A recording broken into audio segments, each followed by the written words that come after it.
শহীদ president Ziaur রহমানের ঐতিহ্যবাহী খাল খনন প্রজেক্ট আবার শুরু করেছেন আমাদের মাননীয় প্রধানমন্ত্রীর জন্য তাকে ধন্যবাদ।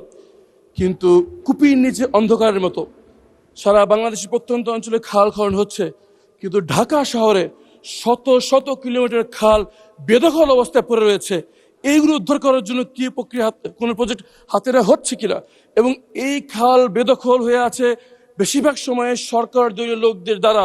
এই খাল উদ্ধারের জন্য সরকারের কি পরিকল্পনা আমি জানতে চাচ্ছি। ধন্যবাদ মাননীয় স্পিকার। মাননীয় মন্ত্রী। মাননীয় স্পিকার, আপনাকে ধন্যবাদ। আমি মাননীয় সংসদ সদস্যকে অসংখ্য ধন্যবাদ জানাবো যে এই বিষয়ে তিনি আমাদের দৃষ্টি আকর্ষণ করেছেন। এর পূর্বেই আমরা আন্তঃমন্ত্রণালয় একটি বৈঠক করেছি, যে বৈঠকে পানি 200-র বেশি সার্ভিস ও ফিচারে লেনদেনের সব বিকাশ অ্যাপে সম্ভব। সম্পদ মন্ত্রণালয়ের পাশাপাশি এলজিডি, স্থানীয় সরকার সমবায় মন্ত্রণালয়ের সেখানে প্রতিনিধি উপস্থিত ছিলেন, প্রতিমন্ত্রী মহোদয় উপস্থিত ছিলেন, কৃষি মন্ত্রণালয়ের প্রতিমন্ত্রী উপস্থিত ছিলেন, কর্মকর্তাবৃন্দ উপস্থিত ছিলেন, পাশাপাশি দুর্যোগ ব্যবস্থাপনা মন্ত্রণালয়ের প্রতিমন্ত্রী সাহেব উপস্থিত ছিলেন।